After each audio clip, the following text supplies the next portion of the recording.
What's up, ladies and gentlemen? Today I want to talk about why you should not wait to buy real estate.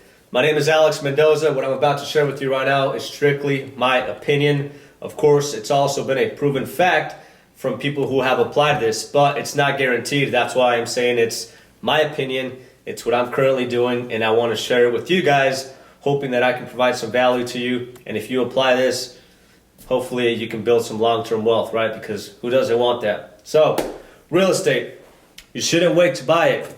Let me tell you why. We'll get straight to the point here. I drew this on this piece of paper. I know I need a whiteboard, so don't laugh. I'll probably buy one here within the next week or so. But let's get back to it. My chart shows real estate. Goes up, goes down, goes up, goes down, goes up. Now, if we take a look, due to inflation, it always keeps going up. Every peak is higher than the last, right? So due to inflation, these real estate prices keep going up. Now, why does inflation happen? Inflation happens because the government keeps printing money. The government doesn't know how to set up jobs or anything like that, or generate any type of value other than print out money for you. People like myself, people like maybe you guys are business owners, or maybe you know somebody who's a business owner. Those guys are creating the jobs, and creating jobs makes real estate prices go up. And we have a ton of jobs here in Reno, Nevada, right? Of course, the unemployment is through the roof, but there's a lot of work here in Reno. If you're not working, it's probably because you don't want to work. So anyways, inflation happens because the government keeps printing money, and that causes for the cost of living to just go up in general. This is a perfect example. If you go to the gas station and you buy a bag of chips, same bag of chips you could have bought a few years ago for 99 cents, right? Now it's like $1.89. Back then you would get more chips, less air. Now you get more air, less chips, higher price.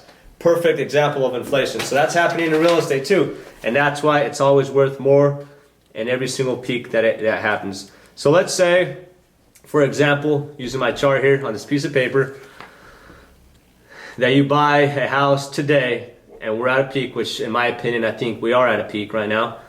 If you buy it for 350 grand, you're comfortable with the payment, right? You make your monthly payments, of course, you ride the wave.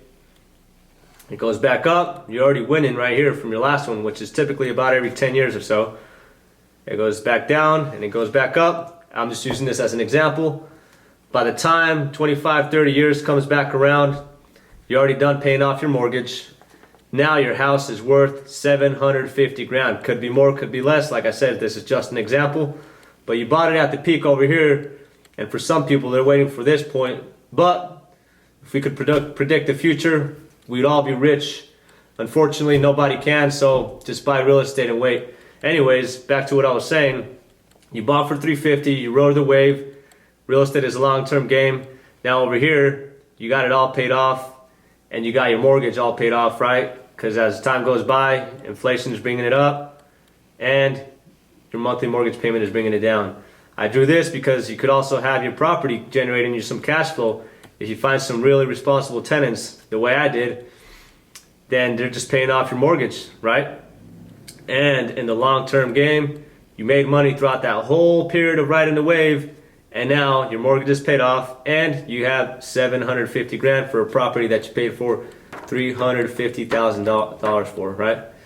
350K. And if you do that multiple times with multiple properties, you can kind of see based off this chart that I drew on this piece of paper that it generates long-term wealth. Real estate is a long-term game. Of course, if you want to do quick flips, if you have the money to do that, go for it. Or if you want to take out loans and stuff like that, it's a lot riskier. Do that. You can make a ton of money on flips too, but finding those deals right now is very tough. So if you want to get into real estate, do it now. Because if you start at 25 years old right now, you pay off your mortgage at 25 years, you're 50 years old. You want to keep waiting and waiting. When are you going to wait till you're 35?